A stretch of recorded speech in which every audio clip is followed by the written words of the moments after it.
gusto mo maka-shortcut, gusto mo mag-shortcut? Paano po ba yung... Para makatipid ka, shortcut ka. Di ba? Para, di ba, papunta ka ng Cubao. Opo. Sumakay ka muna ng jeep, papuntang Angono, Binangonan, Cardona, Murong, Teresa, ayan, Baras. Pagdating mo ng Tanay, sakay ka ulit pabalik, papuntang Cubao. Shortcut yun. Parang layo.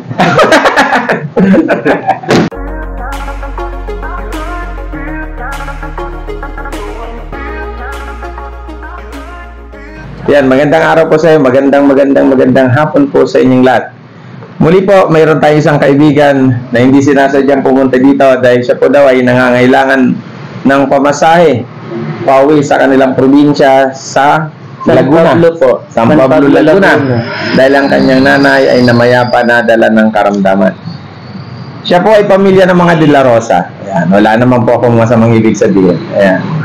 Taga-Taytay po siya, lihitin ng taga-bayan. Subalit siya daw po ay marami nang nilalapitan. Walang tumulong sa kanya at nagbakasakaling pumunta sa inyong abang lingkod para siya ay matulungan. Siyempre, alam niyo naman, ang inyong abang lingkod hindi nakakatiis na hindi tumulong sa isa nating kababayan na nangangailangan dahil yan ang ating sinumpaan ang pagtulong sa ating kapwa. Matanong kita kabayan, matanong kita na pangalan, Christian. Christian. De La Rosa. Hindi ba Christian? Pagdabi po. Sino nagsabi sa'yo para pumunta dito? Dun po sa ng Roes, mga tricycle na kasi ganun pa rin po yung nila sa inyo, parang paniniwala na kahit ano daw po kayo mga na vlog napanood po nila. Kaya yung iba sabi, yung election po, alam niyo na po yun. Hindi, nung panahon ng election at hindi election, talagang ako'y tumutulong. Masakit nga lang tanggapin ang katotohanan na kahit tayo tumulong noon, bago at panahon ng halalan, yung mga tinulungan natin, nabayaran ng kanila, yung pa ibinoto. Bumaliktad po. Oo, yun. Kaya yan ang sinasabi ko sa'yo. At sabi ko, pansamantala lang yung binigay na kaligayahan. Wala na. Kaya sa totoo lang, hindi po ako ipokrito Ako'y tao lang, inuulit ko. May mga tao na muling nagbibigay mensahe sa akin na aking matulungan. Subalit nung ako'y pumalawat sa politika nung last election, di ba? Opo. Nasa kabila. Ngayon muli silang humihingi ng tulong. Hindi naman dahil ayaw kong tulungan, kaya lang masakit sa akin. Ipa-priority natin. Yung iba naman ay hindi pa natin natutulungan. Di ba? Tama ba, Christian? First time lang po. Kaya ako naman ay nagpapasalamat sa iyong tiwala. Akala ko customer ka kanina pagdating ko kasi galing ako sa bodega. Diba? Akala ko kasama ka nung may dahil galing ka sa bodega, kailangan ko maghanap buhay, di ba? Opo. Ngayon, magkano ba pamasahe papuntang Laguna? Para mga po yung free kasi po, di ba, Cubao po, tapos ko po ng Alimol, doon po yung pinaka po, yung pero gusto mo maka-shortcut, gusto mo mag-shortcut? Paano po ba yung... Para makatipid ka, shortcut ka, di ba? Para, di ba, papunta ka ng Cubao? Opo. Sumakay ka muna ng jeep, papuntang Angono, Binangonan, Cardona, Murong, Teresa, ayan, Baras. Pagdating mo ng Tanay, sakay ka ulit pabalik, papuntang Cubao. Shortcut yun. Parang layo. Parang tinatawag ko nilang sa Tanay, siniluan. Tinatawag. Malayo ata siniluan. Mas Laguna rin yun. Kaya nga lang, ibang daan sa inyo. Dito ka sa South Sonora, dadaan para matipid. Mabuti man ata kahit paano naisipan mong pumunta dito. Po kasi ayun po sabi kahit sila Kuya Albert po kilala po yung mga niyo. Kilala ko si Kuya Albert. Kuya Albert, hello. Batiin mo sila. Kuya Albert Labiagan ng taga Simona, hello po. Ayan, sabihin mo sana yung mapanood ka sa programa mapanood po. Nandito kay Cap Edward. Ayan. Nagbabaka sakaling mabigyan pero hindi. Di ba 300 ang pamasahe mo? Sabi mo kanina, ikaw ay pinaampon ng iyong nanay. Opo. Simula since pa po, 1993 pagkaanak po sa akin. Kasi daw po siya sa abroad na O tapos, ano nangyari? Ang po sa akin, nagpalaki, yung midwife po sa Tikling.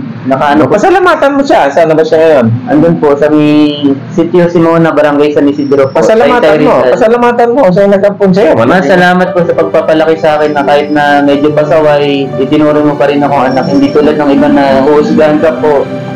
Kasi ganito yung pagkaano ko. Bangitin mo pangalan ng iyong pangalawang nanay.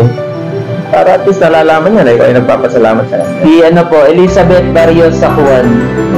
Nanay Elizabeth, nagpapasalamat po si Christian Joseph sa'yo dahil sa iyong pag-aruga na kahit hindi daw ikaw ang tunay mo, inaruga mo siya nang walang kapalit.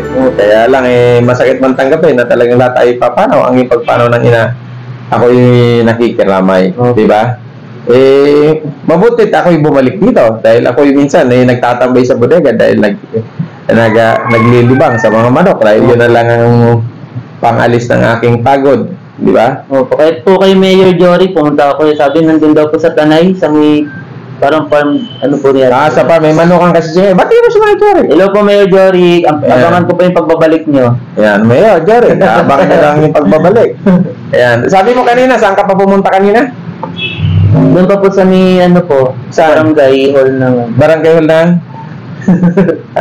Dito po. Ako sabi, wala daw po si, ano doon, Kap.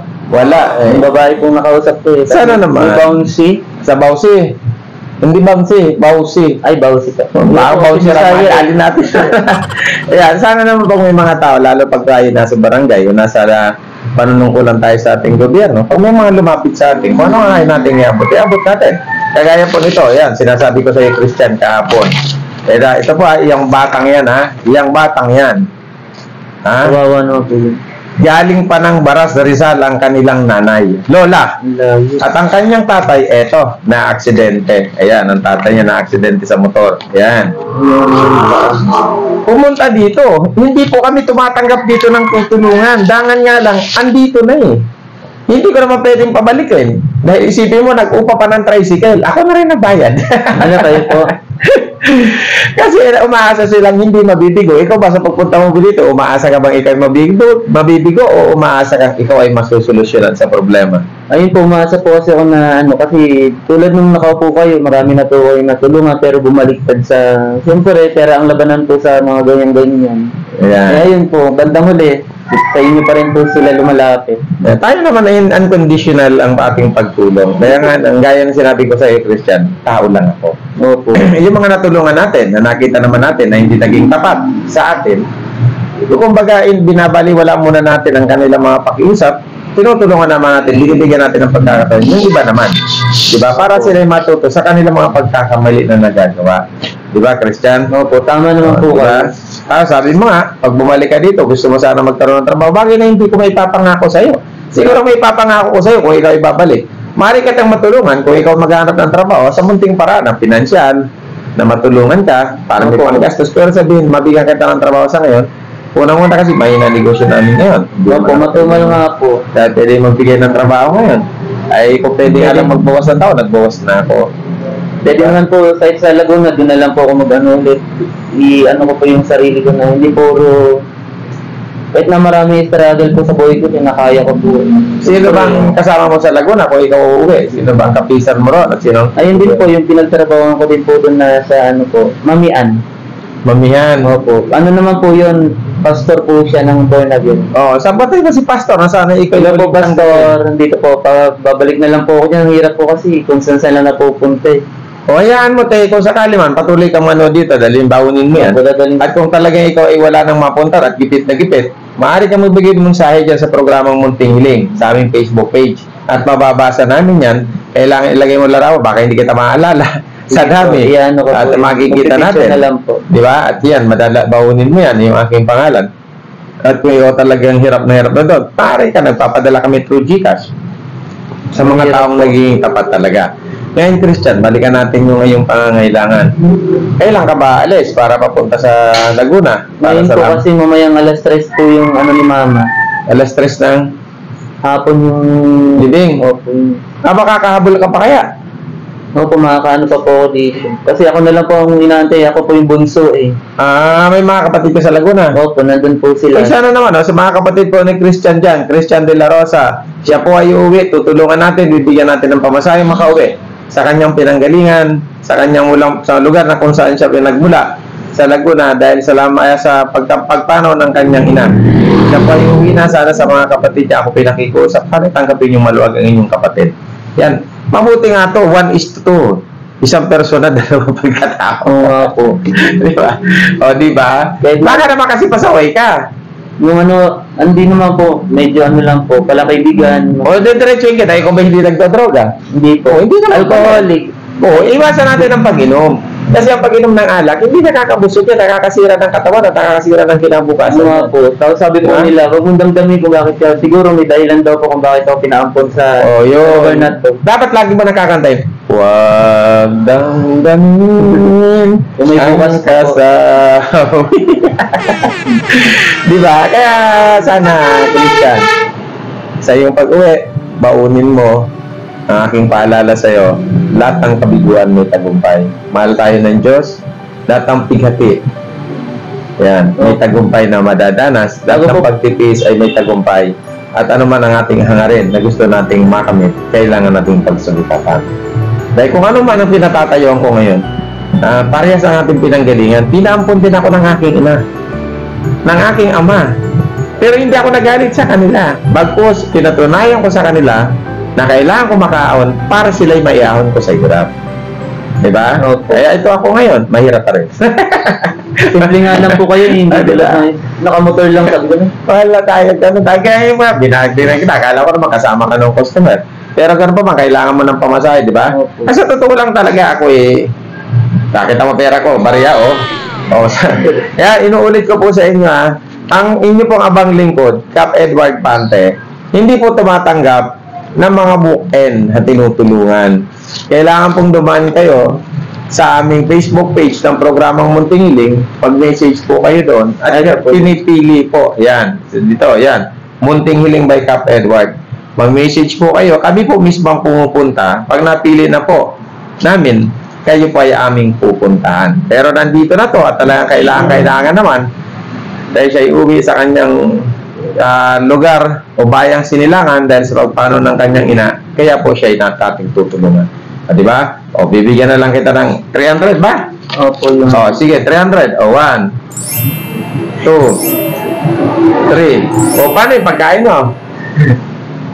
Ano lang po, magtiano na lang po. Magtitis. O, sige, pangkain mo. Thank you po. Ay, paano pag nadulas ka? Ano pa bibili mo ang banay?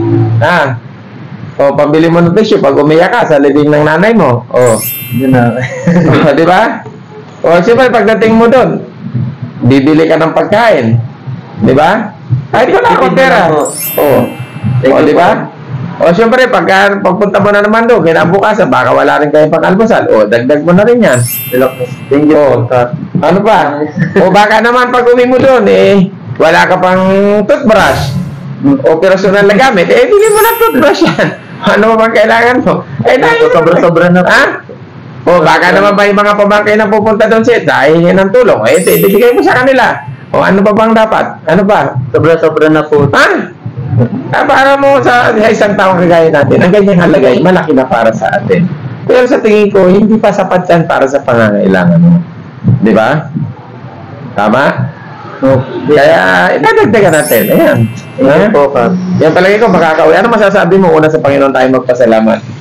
Maraming salamat po kasi kahit kailan na minsan lang kagawa po ako ng hindi maganda, hindi pa rin po pinapabayaan ng Panginoon. May tao pa rin po siyang ginagamit na tulad ni Kapitan, kahit na hindi po siya hanggang tumulong pa rin po siya sa mga nangangailangan. Basta totoo po at hindi mga po yung tawag sa Islam. Yan. Mga nanloloko, ginagamit lang para Sa totoo lang, hindi talaga kita kilala. Oo nga po. Pero ang pagtulong natin, hindi ako kumikilala ng taong tutulungan. Sa lahat po ng nanonood ng programang Munting Hiling, ang inyo po abang lingkod hindi namimili o tumitingin sa taong tutulungan. Nakita ko po ang kanyang kailangan, siya'y sincero sa kanyang paghiling dahil siya'y uuwi ng probinsya para masilayan man lamang sa huling sandali ang kanyang ina. Kaya ikaw ay mag-iingat, idagdag mo na ito sa iyong pamasahe. Hindi po. Anong masasabi mo? Sobra-sobra na sa inilig mo yan. Maraming salamat po kasi inaano ko lang po talaga pamasahe, hindi ko po inasang. Kaya kahit ng 1,000. mahigit na yan. Salamat po, Kap. Kaya kahit na po, hindi pa rin po kayo magbago. Tulad dati ng... di kakantay natin. Wag magbago. Kaya kakantay natin, kaya muli po, isa na naman nating kababayan ang dumulog sa atin sa katawan ni Christian de la Rosa, humiling ng konting tulong para sa kanyang pamasahe pa uwi sa bayan na kanyang Sinilangan sa kadahilan ng pumanaw na ang kanyang pinakamamahal na ina. Hindi po natin siya binigo. hinintay niyo po ang inyong abang lingkod. Ako po'y galing pa sa bodega, kumuha ng pyesa, dahil kailangan ko maghanap buhay. Hindi po ako ipokrito. Ang pinagkaloob ko sa kanya, pawis at tuwa ang aking punan. Nung binita ko ngayon, kailangan kong itulong. Kaya nakita niyo, puro barya. Barya pa lang ang aking kinikita. Pero hindi hadlang para biguin ko ang kanyang pagpunta. Kaya sa iyo, Christian, good luck. Salamat. Ha? Yan, good luck sa iyo. At palagi tayong magdarasal at pasalamatan natin ang Diyos. At sana nga, magwag ka na maging pasaway, ayusin mo na buhay mo. Ilang taon ka na? Ano po, 31 po ngayon. 31 ka, ako'y 53 na. Huwag mong sayangin ang iyong buhay. Opo. Marami ka, iwasan mo ng alak, iwasan mo ang barkada. Ang barkada na riyan, Hindi pag daw ikaw po- ay may pera. Opo, pero Pag wala ka ng pera, wala ka ng barkada. Ang kaibigan na riyan, sa oras na sila'y may kailangan. Totoo. Pero pag ikaw may kailangan, ang barkada nawawala lang. Napalit na nga po. Naintindihan mo? Opo. Kaya nga, may salita, money talks. Pag ang pera ang nagsalita, lahat ay magagawa. Pero pag wala ka ng pera, daig mo pa ang isang basura. Opo. Ha? Ano na lang ina. Okay? Pero ang inyong abang lingkod, hindi ako ganun. Dahil pinagdaanan ko ang hirap, naranasan ko ang hirap, nadanasan ko pa rin ngayon kung paano maghirap, pero ayaw kong ipadama sa aking mga kababayan higit na yung kanilang kahirapang dinadanas, gusto ko kahit papano may sadat na solusyonan. Sa ngalan ng Diyos, muli po ang inyong abang lingkod, Top Edward Pante, sa ngalan po ng programang Munting Hiling, isang kababayan natin sa katawan ni Christian De La Rosa, na nabigyan natin ng pag-asa na muling masilayan sa huling pagkakataon ang kanyang nanay. Maraming salamat at magandang araw po sa inyo.